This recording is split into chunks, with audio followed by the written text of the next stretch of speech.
Mesir, tahun 69 sebelum Masehi.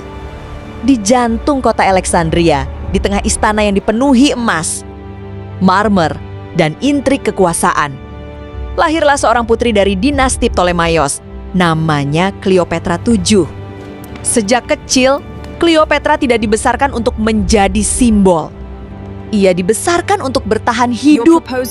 Di istana Mesir, saudara bisa menjadi musuh, dan kekuasaan sering kali ditentukan oleh racun, pengkhianatan, dan darah.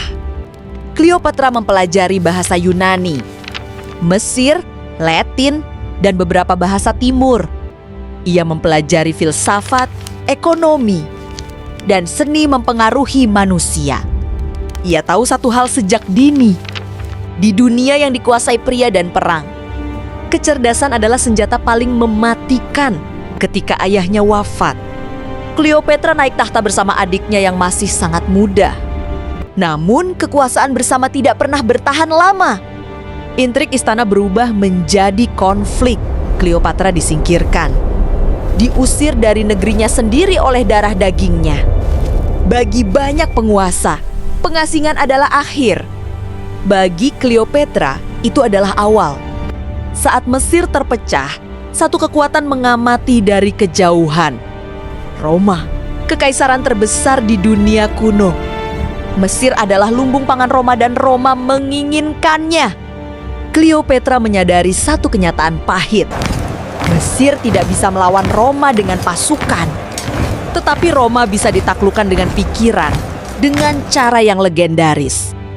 Cleopatra menyusup kembali ke Alexandria dan menemui Julius Caesar. Bukan sebagai pengemis, bukan sebagai tawanan, tetapi sebagai ratu yang menawarkan aliansi.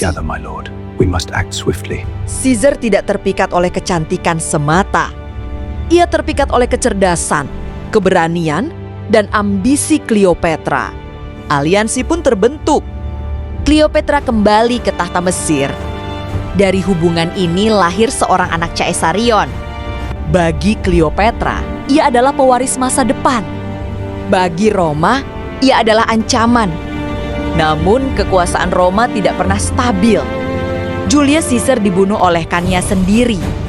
Tusukan-tusukan itu tidak hanya mengakhiri hidup Caesar, tetapi juga menghancurkan pelindung terbesar Cleopatra. Sekali lagi, Cleopatra berdiri sendirian. Namun ia belajar dari masa lalu. Ia tidak akan jatuh dua kali dengan cara yang sama. Pengganti Caesar muncul. Mark Antony, jenderal legendaris Roma, penguasa wilayah timur. Pertemuan mereka bukan kisah cinta biasa. Ini adalah pertemuan dua ambisi yang sama besarnya. Cleopatra dan Antony bersatu sebagai kekasih, sebagai sekutu, sebagai ancaman bagi Roma. Di Mesir, Cleopatra memerintah dengan penuh kendali. Ia menampilkan dirinya sebagai dewi hidup. Rakyat melihat kemakmuran. Namun Roma melihat sesuatu yang jauh lebih berbahaya.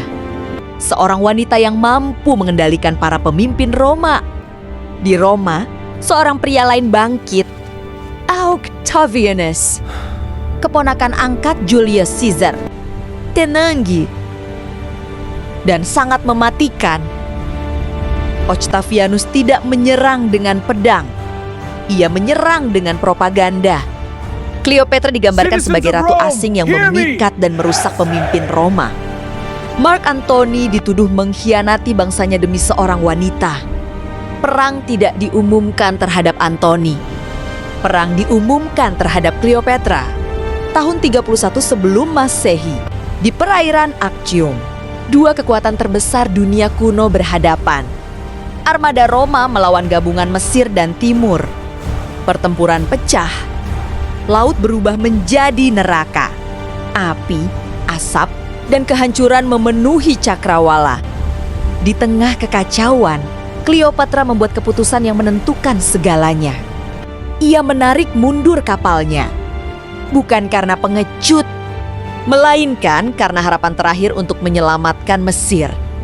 Mark Antony melihat kapal Cleopatra menjauh, dan dalam satu keputusan fatal, ia mengikutinya. Aliansi runtuh, pasukan pasukan kehilangan pemimpin. Homa menenggi. Kekalahan itu tidak hanya menghancurkan pasukan, ia menghancurkan harapan. Antoni, diliputi rasa bersalah dan keputusasaan, mengakhiri hidupnya sendiri. Cleopatra mencoba bernegosiasi dengan Octavianus. Namun ia sadar, Roma tidak menginginkannya hidup. Roma menginginkannya sebagai simbol kekalahan. Cleopatra menolak. Ia memilih kematian daripada dipamerkan sebagai tawanan. Dengan caranya sendiri, Cleopatra mengakhiri hidupnya. Dengan kematiannya, berakhirlah dinasti Ptolemaios. Mesir jatuh ke tangan Roma, dan Octavianus menjadi kaisar pertama Romawi Agustus. Cleopatra sering dikenang sebagai wanita cantik yang menjatuhkan pria-pria besar. Namun sejarah yang jujur berkata lain. Ia adalah ahli strategi, Jiplana Lunggi, penguasa yang memahami bahwa kekuasaan tidak selalu dimenangkan di medan perang. Cleopatra tidak kalah karena kelemahan. Ia kalah karena dunia belum siap, dipimpin oleh wanita secerdas dan seberani dirinya. Dan itulah sebabnya, lebih dari 2000 tahun kemudian, nama Cleopatra masih mengguncang sejarah